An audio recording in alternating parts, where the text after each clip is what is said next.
60 के दशक की सिंगर और एक्ट्रेस टुनटुन के नाम से हर कोई वाकिफ है। टुनटुन उस दशक की पहली फीमेल कॉमेडियन थीं, जिनके पर्दे पर आते ही हॉल में ठहाके गूंजने लगते थे। टुनटुन का असली नाम उमा देवी खत्री था, लेकिन मोटे होने की वजह से उन्हें लोग टुनटुन बुलाने लगे। तब से उनका नाम टुनटुन पड़ गया। संगीत की कोई औपचारिक तालीम न होने पर भी उनकी आवाज़ में एक खास मिठास थी।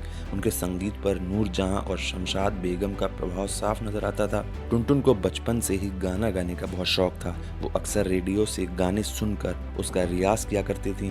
टुनटुन की बचपन से ही तमन्ना थी कि मुंबई जाकर गायकी में वो अपना करियर बनाए, लेकिन उस दौर में लड़कियों का पढ़ाई करना तक मुश्किल था, तो गायिका बनना तो दूर की बात थी। लेकिन उनकी किस्मत में तो बॉलीवुड के पर्दे पर चमकना ही लिखा था। एक दिन उनकी एक सहेली उनके गांव गई थी, जो मुंबई में कई फिल्म वालों को जानती थी। उसके साथ टुनटुन मुंबई चली आईं। मुंबई आकर उन्होंने संगीतकार नौशाद के दरवाजे पर दस्तक दी। नौशाद के सामने वो जिद पर अड़ गईं कि अगर उन्हें गाने का मौका नहीं मिला तो वो उनके बंगले से समुद्र में कूद जाएंगी। नौशाद साहब ने टुनटुन का छोटा सा ऑडिशन लिया और उनकी आवाज़ से प्रभावित होकर उन्हें तुरंत काम दे दिया। दिल्ली में किसी ने उन्हें निर्देशक नितिन बोस के असिस्टेंट जवाद हुसैन का पता दिया था। वो मुंबई आकर उनसे मिली और उन्होंने ही टुनटुन को पनाह दी। साल 1947 में उन्हें पहली बार गाने का मौका मिला। टुनटुन का पहला गाना था फिल्म दर्द में अफसाना लिख रही हूँ।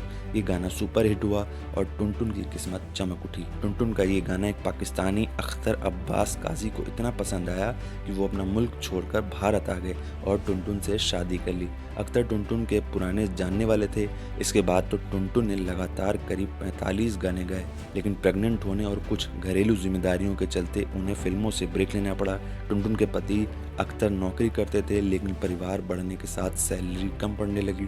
बच्चा होने के बाद टुनटुन का वजन लगातार बढ़ता जा रहा था, लेकिन नौशाद ने उनकी अभिनय प्रतिभा को पहचाना और फिल्म बाबुल में काम करने का मौका दिया। टुनटुन का किरदार लोगों को बेहद पसंद आया और देखते ही देखते वो एक कॉमेडी एक्ट्रेस बन गई। अपने 5 दशक के करियर में टुनटुन ने करीब 200 फिल्मों में काम किया। 90 के दशक में पति की मौत के बाद उन्होंने फिल्मों से खुद को अलग कर लिया।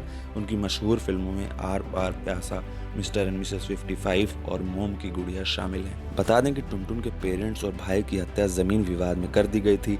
टुनटुन के गुजरने से 2 दिन पहले उन्होंने एक इंटरव्यू में कहा था कि मैं नहीं जानती थी कि मेरे माँ बाप कैसे दिखते थे, क्योंकि जब मैं 2.5 साल की थी तो वो गुजर गए थे। मेरा 8-9 साल का भाई था जिसका नाम हरी था।